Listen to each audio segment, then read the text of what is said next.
Buenas noches, hermanos.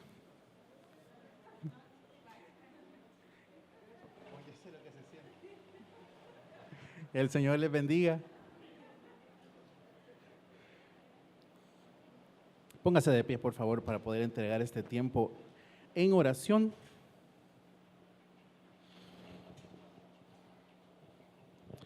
Padre bueno, te agradecemos por permitirnos reunirnos en familia para escuchar tu palabra, para aprender unos de otros, por todo lo que tú nos enseñas, Señor. Te agradecemos porque eso quiere decir que aún es tiempo de arrepentimiento, que aún es tiempo, Señor, de volvernos hacia ti y poder poner nuestros ojos, nuestra mirada en el único fiel, en el único que nos ha dado promesas de bien y no de mal. Declaro, Señor, que cada palabra que saldrá de mi boca será para la edificación de tu pueblo, que tu presencia no permitirá que ninguna palabra corrompida salga de mi boca y que podré darme a entender para que todos podamos aprender. En el nombre de Jesús, amén. Vamos a leer Génesis, capítulo 9, versículo 20 y 21. Es algo que ya conocemos bastante. Y comenzó Noé a trabajar la tierra y plantó una viña. Versículo 21. Y bebió del vino hasta embriagarse y estaba en medio de su tienda desnudo. Pueden sentarse, hermanos.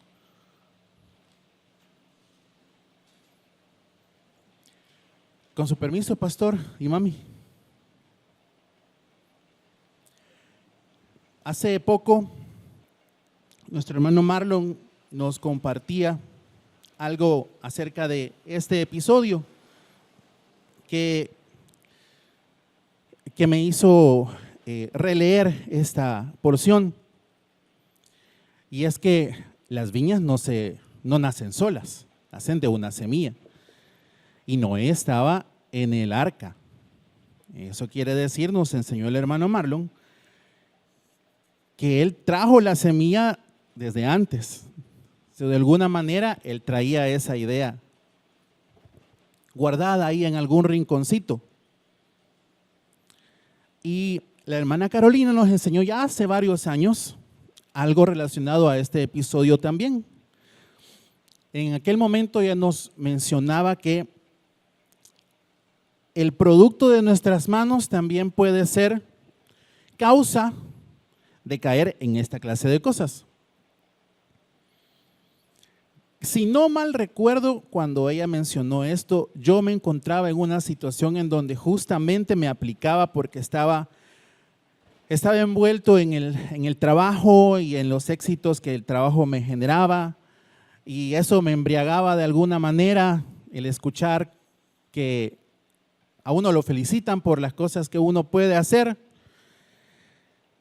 Y por alguna razón, esa prédica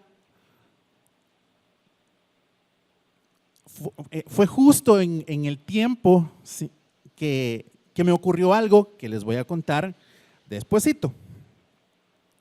Pero quiero iniciar hablando acerca de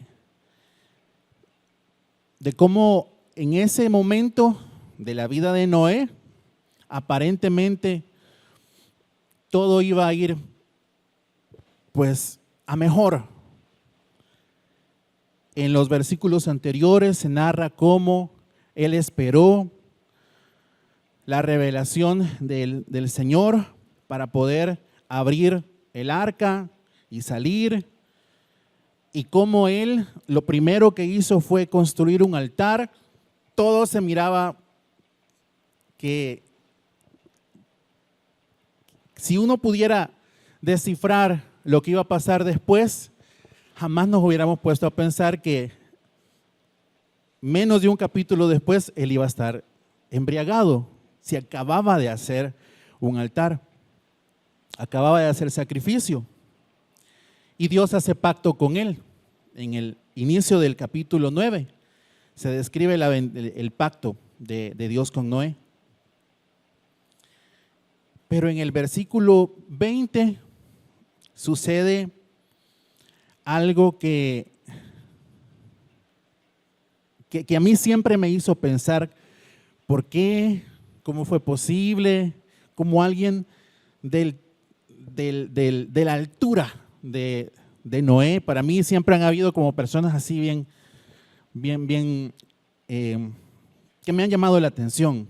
Noé es uno de ellos, Moisés, Elías, Josué, José, Pablo, Juan, el primo de Jesús, el inmersor.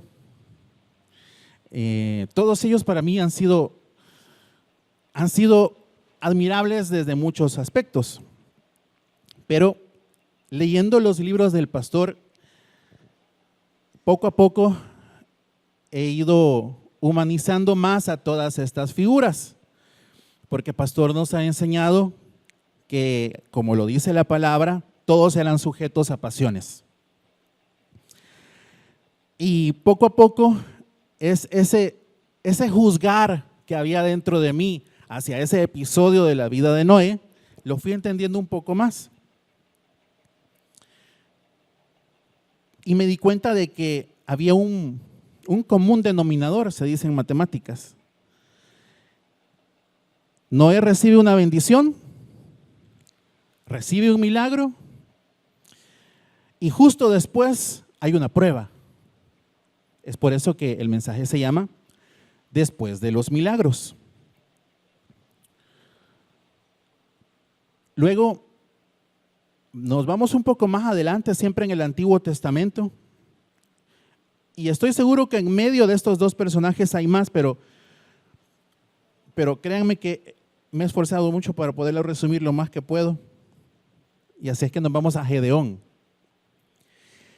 Gedeón tiene una gran victoria contra los madianitas. Gedeón, el pueblo lo aclama y pide que sea rey. Y Gedeón aparentemente no quiere. Si vemos el libro de Jueces, capítulo 8, versículo 22, por favor. Entonces los hijos de Israel dijeron a Gidón, el que conocemos como Gedeón, sé ahora nuestro gobernante, y no solo tú, sino también tu hijo y el hijo de tu hijo, por cuanto nos has librado de mano de Midian, el que hemos conocido mucho tiempo por Madián. Y Gedeón rechaza la oferta. El versículo 23, por favor. Ni yo ni mi hijo seremos sus gobernantes.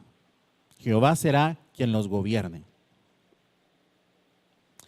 Pero en el versículo 30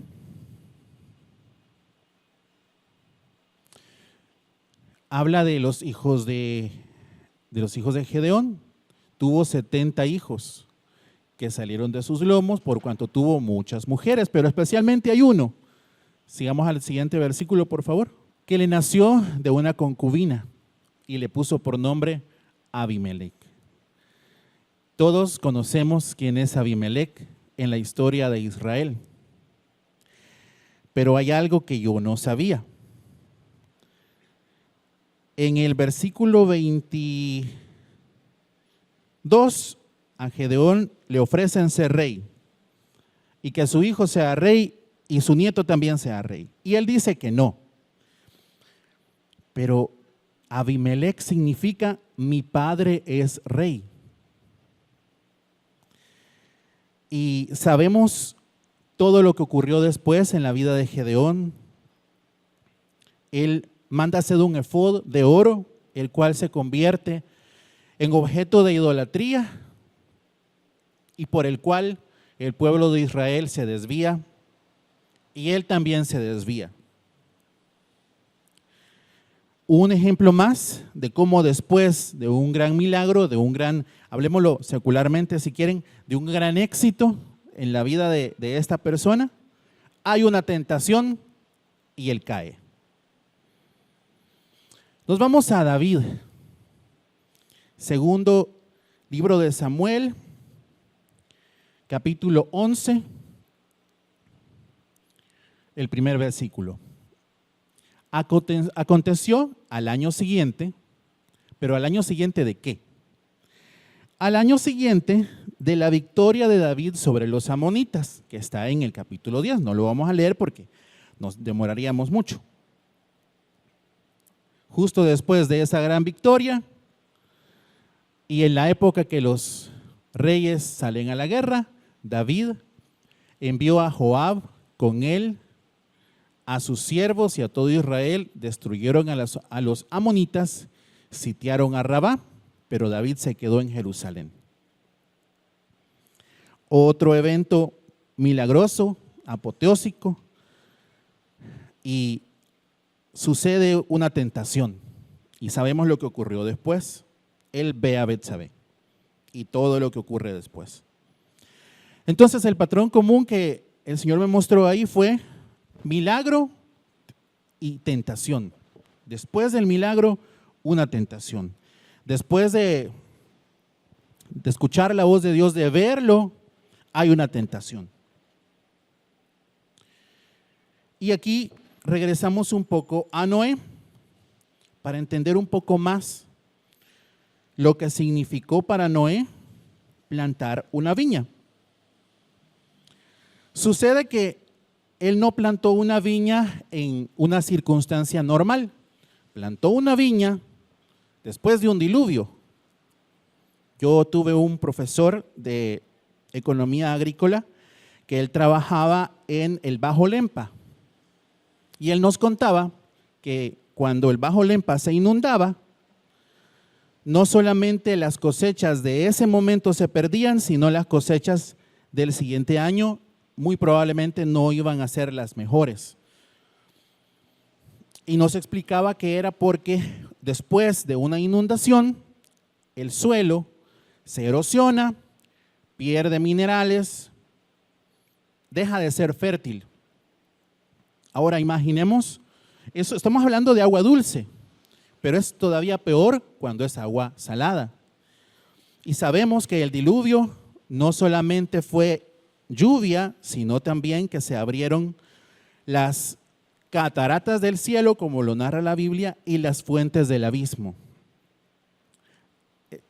El planeta Tierra, podríamos decir que en ese momento era el planeta agua. Y imaginémonos el grado de infertilidad que llegó a tener la tierra después del diluvio. Así es que sembrar una viña no era cosa fácil. Había que recuperar la tierra.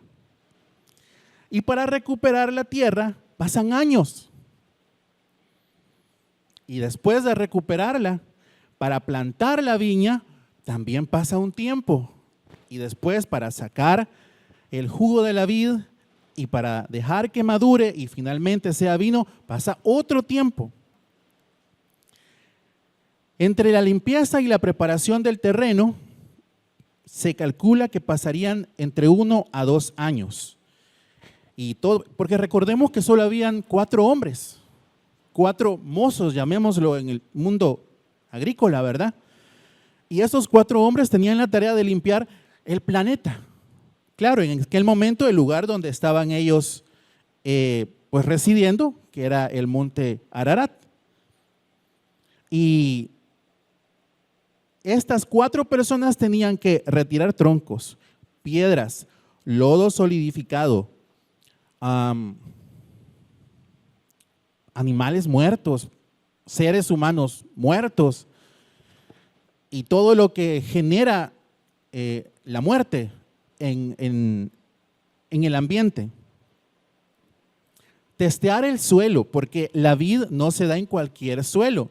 Tenía que saber en cuál territorio pudo ser el que mejor logró recuperar para poder utilizar esa tierra, abonar la tierra y después esperar el momento de la siembra, porque no se siembra la vid o no se recomienda sembrarlo en cualquier época del año. Allá van 2 años. Luego se planta la viña. Ya estamos en el 3er año. Para plantar la viña, una de las tareas que se ejecutan es la selección de las vides. Él tuvo que haber traído esa semilla de algún lado, esa cepa. Y después de sembrarla, procurar que ese terreno estuviera de alguna forma limpia de todos los animales que salieron del arca. Estaban ahí nomasito. Todas las especies de animales de la humanidad en algún momento estuvieron en un radio, no sé, de 1 kilómetro, 2 kilómetros, 5 kilómetros, no lo sé. Y después cosechar. Ya vamos para el 4º, 5º año. Y durante todo este tiempo, Noé tenía en la mente lo que sucedió después. Porque la gente no siembra un viñedo sin pensar lo que va a obtener de eso. Ya en el 5º año, en el tiempo de la cosecha, después de elaborar el vino y esperar para su maduración, obtener el vino y lo suficiente para poder embriagarse, Noé se embriaga. Noé no solo plantó una viña, sino que resucitó la agricultura en un mundo devastado. Su trabajo demandó años de esfuerzo físico y conocimiento ancestral. Recordemos que Noé era, de alguna forma, no era un pariente tan lejano de Adán. Y todo el conocimiento de Adán, que fue el primer agricultor, luego toda la línea ascendente de Noé, Matusalén, Enoc, hasta llegar a Noé, definitivamente Noé sabía mucho. Pero todo ese conocimiento terminó en la embriaguez. El fruto del trabajo por el que nos esforzamos, por el que en algún momento pedimos al Señor el empleo o la posibilidad de ejecutar un emprendimiento y que en su momento lo recibimos con agradecimiento seguramente.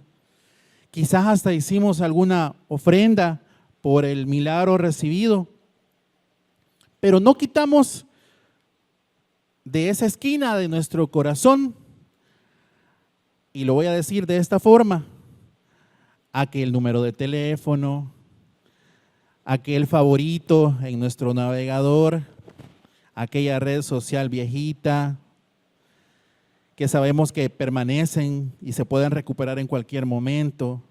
Eso tan pequeño que aparentemente no iba a generar ningún problema, Noé nos lo soltó por 5 años al menos, hasta llegar al momento de que se embriagó. Pero yo le preguntaba al Señor, entonces es una regla, que después de todos los milagros hay una tentación y la gente cae. Y Él me dijo que no, porque habían otros ejemplos. José, durante los años de la abundancia de Egipto, después de ver 7 años de abundancia, un milagro que duró 7 años, José, en lugar de disfrutar, digamos, de todo lo que recogió, de todo lo que obtuvo, él hizo algo diferente. Él guardó. Él obedeció la instrucción del Señor. Y fíjense que esto en economía, que hay que evitar que los ciclos económicos se controlen a sí mismos. Esto es, la economía va en abundancia, la producción, la agricultura, las diferentes ramas de la economía están creciendo. Y José hizo reserva por 7 años. Lo mismo sucede al revés. En los momentos en donde la economía está en recesión, el gobierno invierte, el gobierno contrata gente, el gobierno hace proyectos, que fue lo que hizo José. En los siguientes 7 años de recesión, él inyectó efectivo, inyectó liquidez en forma de alimento a la economía egipcia y a la economía del mundo conocido en ese momento. Porque es José quien de alguna forma diseñó esa estrategia. Entonces, José ve 7 años de abundancia, milagros, todos los años, 7 años, 7 años, 7 años, y durante esos 7 años, en lugar de consumirlo todo, en lugar de disfrutarlo todo y descansar, él trabajó y trabajó y trabajó, y después de los 7 años de abundancia y empezaron los 7 años de escasez, hizo otra cosa que también muestra la relación que él tenía con el Señor: perdonó a sus hermanos. Y eso demuestra que él es un ejemplo de que sí se puede recibir bendiciones grandes. Imagínense, por 7 años de abundancia, y no haberse relajado para después caer en las tentaciones del mundo donde él vivía, donde él era príncipe, que tenía, digamos, excusa para poder caer en la idolatría. Lejos de eso, él guardó su comunión con el Señor. Ahora, veamos qué pasó con Josué. Leamos Josué capítulo 24, versículos del 25 al 27, por favor. Versículo 25 del capítulo 24. Y aquel mismo día, Josué hizo pacto con el pueblo y después les enseñó los estatutos y los preceptos del Señor. Pero dejémoslo hasta aquí. Esto es el final de la vida de Josué. Después de conquistar Jericó, Jai y todas las luchas que hubieron para poder conquistar la tierra prometida. Después de ya estar, digamos, teniendo la capacidad de volverse a relajar como David, de aceptar ser un rey como Gedeón, de descansar y de disfrutar del fruto de su trabajo como Noé, Josué le recuerda al pueblo la instrucción del Señor. En el versículo 26,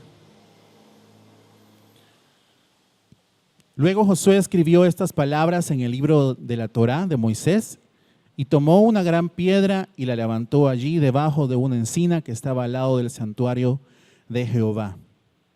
Versículo 27. Entonces Josué dijo al pueblo: he aquí, esta piedra será testigo entre nosotros, porque ella ha oído las palabras que Jehová ha hablado a nosotros. Será pues testigo contra ustedes, para que no mientan a Jehová su Dios. No solamente él declara los estatutos de la instrucción del Señor, sino que aparte deja un monumento para las demás generaciones. Otro ejemplo de alguien que después de recibir, imagínense, la tierra prometida y teniendo la potestad, el general que dirigió las batallas y que tenía, digamos, el derecho de descansar, de hacer tantas cosas que lo pudieron haber derivado a los comportamientos que ya vimos, él demuestra de nuevo su comunión con Dios. Y el mejor ejemplo, Mateo capítulo 4, versículo 1. Entonces, Jesús fue llevado por el desierto, por el Espíritu al desierto para ser tentado por el Satán. Versículo 2. Y habiendo ayunado 40 días y 40 noches, tuvo hambre. Esto fue a continuación del episodio en donde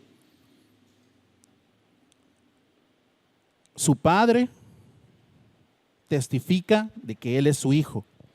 Otro momento en donde se revela la presencia de Dios, pero Jesús nos muestra el camino de qué tenemos que hacer para no caer, para no ser vencidos por esa tentación, que ya sabemos cuál es la tentación después del desierto. El ayuno nos demuestra la comunión, que es la clave después de recibir un milagro. La comunión nos permite estar alerta ante cualquier circunstancia que puede venir en contra de nuestra fe, en contra de nuestro llamado. Una circunstancia que haga de que nosotros nos embriaguemos en nuestro propio éxito. Entonces, en mi mente tenía que justificar mis respuestas, no con la Biblia, sino con Maxwell, no con la Biblia, sino con los teóricos. Había una historia de una persona que había perdido también su posición, le habían dado otra de menor categoría, pero él se seguía definiendo como la posición que ya no tenía. Él era coach como de baloncesto o algo así. Y le quitaron ese título, que en Estados Unidos esa clase de deportes, fútbol americano, baloncesto, béisbol, son como muy importantes, ¿verdad? Entonces lo habían puesto de coach de atletismo en una institución donde no habían atletas, solo había una persona. Entonces, pero él no se definía como coach de atletismo, se definía como coach de baloncesto o de fútbol americano, no recuerdo cuál era. Y en su labor cristiana, porque era cristiano y servía y visitaba hospitales, se encontró con un enfermo y el enfermo le preguntó que quién era y él dijo, soy fulano de tal, coach pongámosle baloncesto. Oh, le dijo, ¿y si te quitaran eso, qué fueras? Pues también soy coach de atletismo, ahí se acordó. ¿Y si te quitaran eso, qué fueras? También soy profesor porque daba una clase aparte, no recuerdo qué, digamos de ética. Soy profesor de ética. ¿Y si te quitaran eso, qué? Bueno, soy padre de mis hijos. ¿Y si te quitaran eso, soy esposo? ¿Y si te quitaran eso, soy hijo de mis padres? ¿Y si te quitaran eso, soy cristiano? Ahí ya cayó la persona y le dijo, qué interesante el orden en el que dejaste ser cristiano. De último. Y ahí me vi. Me vi porque me preguntaban, y ni siquiera me preguntaban en los papeles que a veces uno firma de cuando uno va a contratar algún servicio, internet o algo, le preguntan qué es gerente de auditoría interna. Y lo peor es que era un nombre bien grande, bien largo, porque era auditoría interna, procesos, métricas, no sé qué, no sé qué. Yo ponía todo. Y saben, dos cosas que me pegaron duro. Uno fue ese momento que yo me vi ahí diciendo, yo soy esa persona, ya no me defino como cristiano. Y es más, esto me da trabajo reconocerlo, pero en este lugar no se puede hacer otra cosa más que decir la verdad. Perdí privilegios. Porque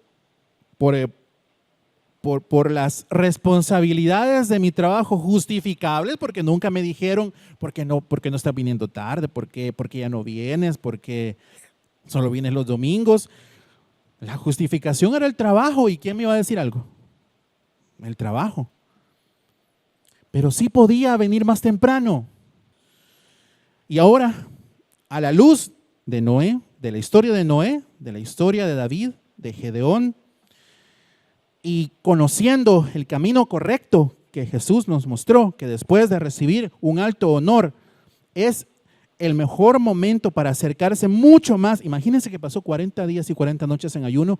¿Se imaginan el nivel de comunión que nos está mostrando que debemos de ejercer cuando recibimos un milagro, cuando recibimos un alto honor? Y para rematar, un día nos pusimos a hacer una sesión como la que el pastor nos enseñó que hacía con sus hijos, que los sentaba y les preguntaba qué he hecho mal, ¿ve? Y entonces tenemos una hija que, bendito es el Señor, es muy suelta para hablar. Y entonces le pregunté, si no mal recuerdo, palabras más, palabras menos, si no me equivoco, le preguntaba si era feliz o si había algo que le entristecía. Y entonces dijo que sí. ¿Y qué? Bueno, y según yo iba a hablar de Cinia, según yo iba a hablar algo de ella. Y no, me dijo, me entristeció que cuando tú estuviste sin trabajo, yo creí que ibas a tener tiempo para jugar conmigo, para platicar conmigo, y todo el tiempo estuviste triste. Fueron 6 meses que contemplé esa tristeza. Pero según yo en lo oculto, porque según yo realmente, externamente no lo demostré. Y entonces, yo no tenía trabajo, pero me adueñé de algo que escuché, ni siquiera me lo aconsejó tan vivamente, sino que lo escuché, que le dijo, tu trabajo ahora es buscar trabajo. Entonces apliqué. Cuando llegué al puesto de trabajo número 200 y que me dijeron 200 veces que no, dejé de contar. No sé cuántas más apliqué, pero por lo menos 200 veces me dijeron que no. Y Cinia me decía, ¿por qué las estás contando? Y bueno, y este es el remate que les conté. Proverbio 15, 33. El último versículo del Proverbio 15. El temor de Jehová es la instrucción de sabiduría, y antes de la honra va la humildad. Antes de la honra va la humildad. Todavía me pierdo incluso las ideas cuando veo esa parte. Antes de la honra va la humildad. ¿Saben por qué no obtuve trabajo durante esos 6 meses? Porque buscaba la misma posición. No quise bajar, no quise volver a empezar. Y ese versículo dice, antes de la honra. Pero el Proverbio 15, que ese día no lo leí, decía que antes de la honra iba la humildad. Tenía que empezar de abajo. Y eso fue lo que me demostró una vez más que cuando uno recibe un milagro, una provisión, vemos la respuesta del Señor, tenemos que poner, como dice pastor, nuestras barbas en remojo, porque la tentación está a la puerta, se lo dijeron a Caín, el pecado está a la puerta. Y no me acomodé, disfruté que me dijeran que era un genio, que cómo hacía esto, que cómo hacía lo otro, y yo, bueno, me emborraché. Me emborraché en el conocimiento que ni siquiera era mío. Las cosas que leí, las leí porque mi papá vendía libros. Entonces, como yo no era bueno para los deportes, lo único que sabía hacer era leer, jugar 2 cosas, cubo Rubik y ajedrez, lo único. Entonces, era lógico que yo conociera un par de cosas porque me la pasaba leyendo. Entonces leía los libros de mi hermano. Yo sabía algunas cosas. Me dediqué a lo único que según yo sabía hacer, que era, me gustaba mucho leer. Ni siquiera eso es una gloria mía. Si mi papá no tuviera tantos libros en la casa, entonces no, seguramente no me hubiera gustado leer. Así es que eso me mostró el Señor, que yo me embriagué como Noé que yo vi a Betsabé como David. Mi Betsabé era el título, gerente de auditoría y no sé qué y no sé qué. Que yo también decidí ser rey como Gedeón, a pesar que me vestía con humildad y con carita de yo no fui. Pero sí fui. Y espero que el Señor, sé que el Señor habló a quienes abrieron sus oídos, y ruego a Dios que todos mantengamos esto en mente, que cuando recibimos una bendición no hay que bajar la guardia. Amén. Vamos a